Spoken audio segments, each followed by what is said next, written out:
Assalamualaikum warahmatullahi wabarakatuh. Di sini saya akan mempresentasikan hasil rangkuman mata kuliah Literasi Digital dan Kemanusiaan. Dosen pengampu Bapak Farid Ahmadi. Perkenalkan, nama saya Anissa Ramadhani, NIM 14014220074 dari Prodi Pendidikan Guru Sekolah Dasar, Fakultas Ilmu Pendidikan, Universitas Negeri Semarang. Pada materi yang pertama adalah hubungan manusia dan teknologi. Manusia tidak pernah lepas dari teknologi karena manusia dan teknologi saling berdampingan. Pada masa prasejarah, teknologi lekat dengan kehidupan sehari-hari dari 7 unsur kebudayaan teknologi. Yang pertama ada bahasa, yang kedua ada sistem pengetahuan, yang ketiga ada organisasial, yang keempat ada sistem peralatan hidup dan teknologi, yang kelima ada sistem mata pencaharian, yang keenam ada sistem religi, dan juga ketujuh adalah kesenian. Pada Society 5.0 merupakan konsep yang muncul pada tahun 2016 di Jepang. Munculnya 5.0 tidak secara tiba-tiba dan ada beberapa tahapan 1-4. Yang pertama, munculnya masyarakat pemburu dan meramu. Yang kedua, munculnya masyarakat yang agraris. Yang ketiga, munculnya masyarakat industri. Yang keempat, teknologi dan informasi sudah menjadi hal yang umum. Faktor pendorong 4.0 adalah perkembangan yang cepat dalam dunia teknologi. Lalu pada materi yang kedua, dampak positif dan negatif teknologi. Perkembangan teknologi bertambah cepat dan pesat, khususnya di zaman sekarang ini. Tatkala manusia menciptakan sekaligus membutuhkan teknologi jaringan komputer, perubahan jelas terasa di bidang pendidikan, terutama pada perguruan tinggi. Terdapat 5 dampak positif. Yang pertama yaitu kemampuan penggunaan teks, alat, dan teknologi untuk mengakses informasi dan hiburan. Kecakapan dalam berpikir kritis, menganalisis, dan mengevaluasi data.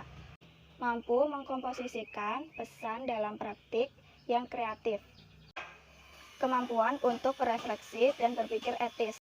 Dan yang kelima, berpartisipasi aktif dalam aksi sosial, baik individu atau usaha kolaborasi dari berbagai pihak. Selain dampak positif, juga teknologi memiliki beberapa hal dalam dampak negatif. Yang pertama, ada keamanan digital. Di keamanan digital ada beberapa hal, ada 3 hal, yaitu serangan dunia maya. Yang kedua, pencurian informasi dan identitas. Yang ketiga, ada memanipulasi data digital. Yang kedua ada kualitas hidup. Di kualitas hidup ada 3 hal, yaitu lingkungan hidup, masalah pada mental, dan masalah produktivitas kerja. Dan yang terakhir ada bidang ekonomi dan politik.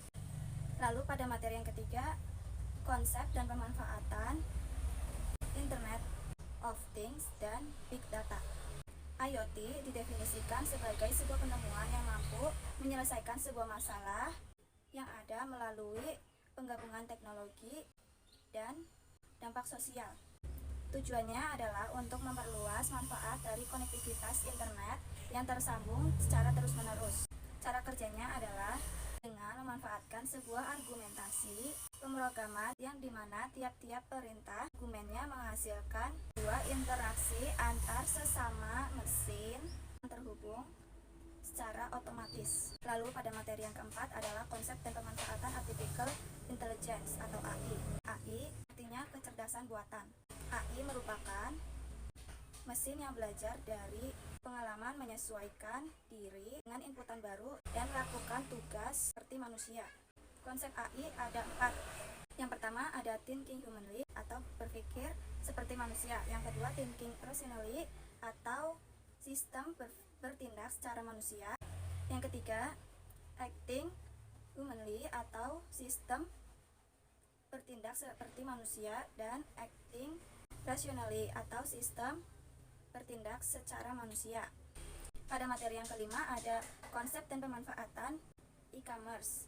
E-commerce secara umum merupakan kegiatan bisnis barang atau jasa yang berhubungan erat dengan konsumen, manufaktur, internet service provider, dan pedagang perantara dengan menggunakan media elektronik. E-commerce memiliki 5 konsep dasar. E-commerce memiliki 5 konsep dasar. Yang pertama automation, yang kedua ada design, yang ketiga ada publishing, yang keempat ada interaction, yang kelima ada transaction. Etika cyber adalah studi tentang etika sebagai cabang ilmu filsafat yang berkaitan dengan etika komputer dari pemakai internet dan membahas mengenai perilaku penggunaan dunia maya serta apa yang dilakukan mereka dengan dunia maya tersebut. Beberapa tahun ini banyak negara yang memberlakukan undang-undang dan peraturan yang dikenal sebagai cyber law dan cybercrime treaty untuk memerangi dan meminimalisir dampak dari kejahatan semacam itu. Namun, pelaksanaan hukum ITE masih belum cukup tanpa adanya anjuran mengenai etika berinternet yang terpercaya. Materi yang ketujuh adalah aturan hukum tentang informasi dan transaksi elektronik. Perkembangan teknologi berkembang secara pesat, termasuk di dalamnya teknologi informatika berupa internet. Di satu sisi memiliki dampak positif, namun di sisi lain memiliki dampak yang negatif. Salah satu dampak negatifnya adalah timbulnya perbuatan-perbuatan yang dapat merugikan pihak lain dalam pemanfaatan teknologi informatika atau kejahatan mayantara. Oleh karena itu, hukum dibutuhkan kehadirannya untuk mengatur masyarakat dalam memanfaatkan teknologi informatika, sehingga tercipta ketertiban di masyarakat. Hukum mayantara yaitu Undang-Undang Nomor 11 Tahun 2008 tentang Informatika dan Transaksi Elektronik, Undang-Undang Nomor 19 Tahun 2016 tentang perubahan atas Undang-Undang Nomor 11 Tahun 2008 tentang Informasi dan Transaksi. Selanjutnya disebut dengan UU ITE. Demikian materi yang saya sampaikan. Kurang lebihnya mohon maaf. Wassalamualaikum warahmatullahi wabarakatuh.